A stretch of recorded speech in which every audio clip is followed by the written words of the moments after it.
Good day, ma'am. But before we proceed, let me introduce my group mates first. Starting with Miss Carmina Diwa, Miss Kristen Guanzon, and Mr. John Christian Labrador. And I am Manuel S. Bautista. We are here to present our thesis titled Welding Assessment with Defect Detection for Acuña Technical School Trainers using the YOLO algorithm. So, let's discuss our capabilities for Mr. Labrador. Our system capabilities is securing access to trainers in using the system through registration module, Natin yung logo. accepting a predefined dataset with weld information and dataset module, Good day, ma'am. identify Wait lang, various okay welding na. defects 3, through defect 2, detection module using YOLO 1, algorithm, go. evaluate weld quality based on structured criteria through the assessment module, and track trainees and determining their competence or non-competence status through trainer's performance module. Our, our system create a utilizing the following software and hardware requirements. Python, Windows OS 11, MySQL Workbench 8.0, Canva, Figma, Google Colab, RoboFlow, alongside the computer, laptop, and router, and Red Dragon GW910. Next, let's proceed to system demo. Hello. So let's start with our system demo.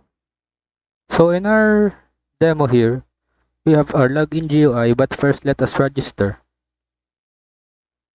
Now let's select a username for our demo. Now let us create a password here that have hints, and it says what is needed in our password.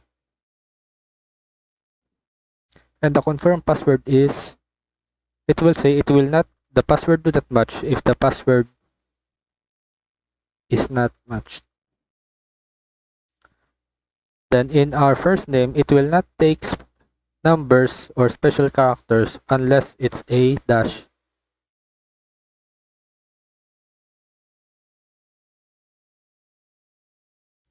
Same as our last name, it will not take characters or numbers.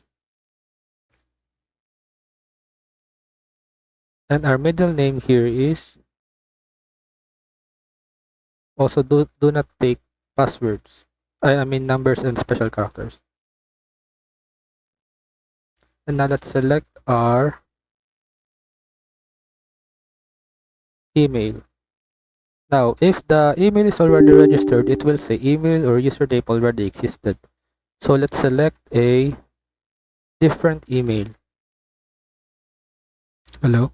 So here in our email, let's say we have this email and we want to register this. And now the OTP is sent, and now I will type the OTP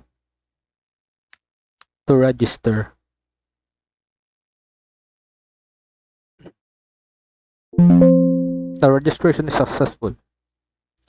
Now we're back in our login. Now let's try to log in our email here.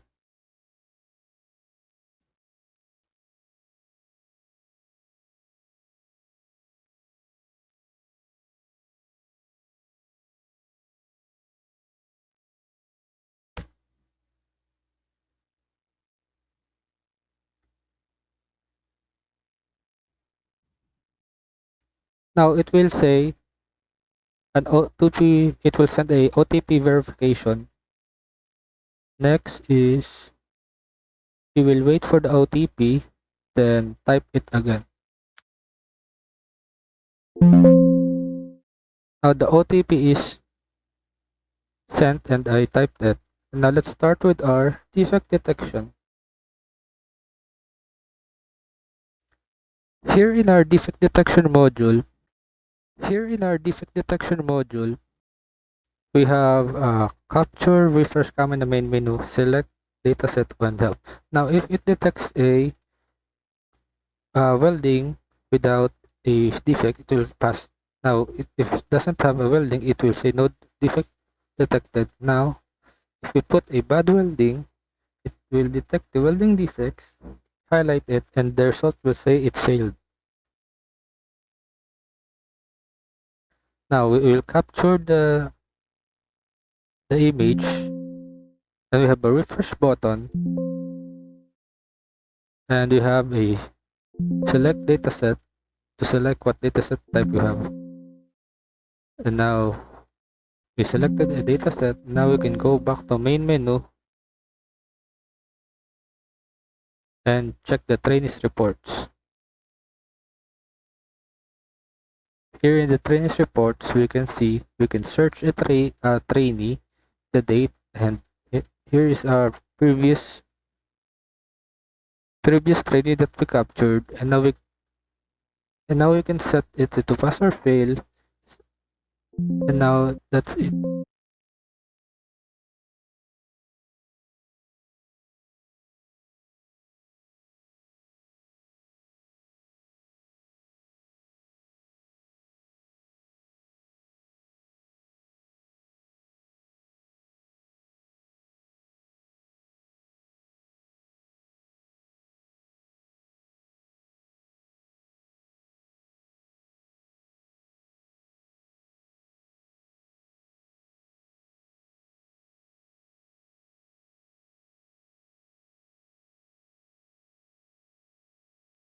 So let's start logging in as an admin. So let's start by logging in my admin email account and typing the password. And now it will send a OTP verification code. And now we will type our OTP code. Once it verifies, we have our admin dashboard. In our admin dashboard, we can see the trainer's log. Here we can see the status, role, and last login. And we can set the users to inactive or active. And we can see the filtered by date. Here in our trainees list, we have our trainees that are enrolled and the date they got enrolled. And we can unenroll trainees or add trainees or change the trainee's name. And we can add trainees by saying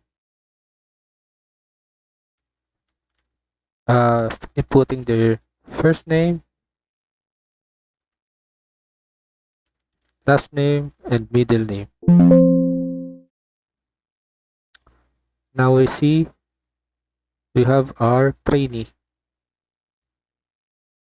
In our trainees reports, we can also alter here the trainees.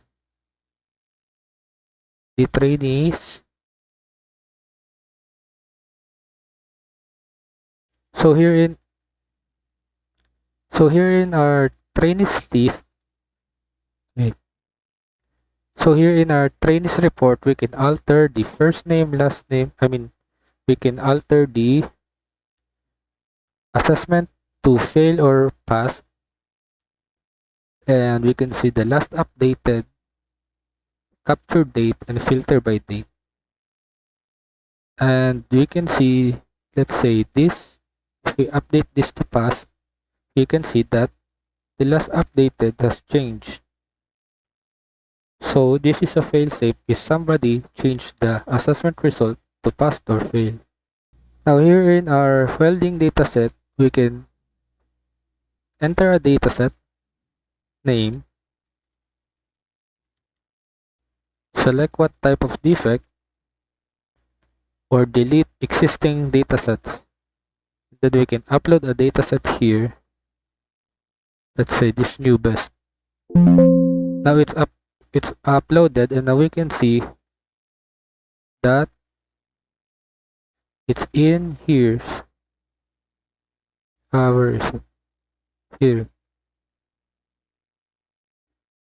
Then that concludes our system demonstration.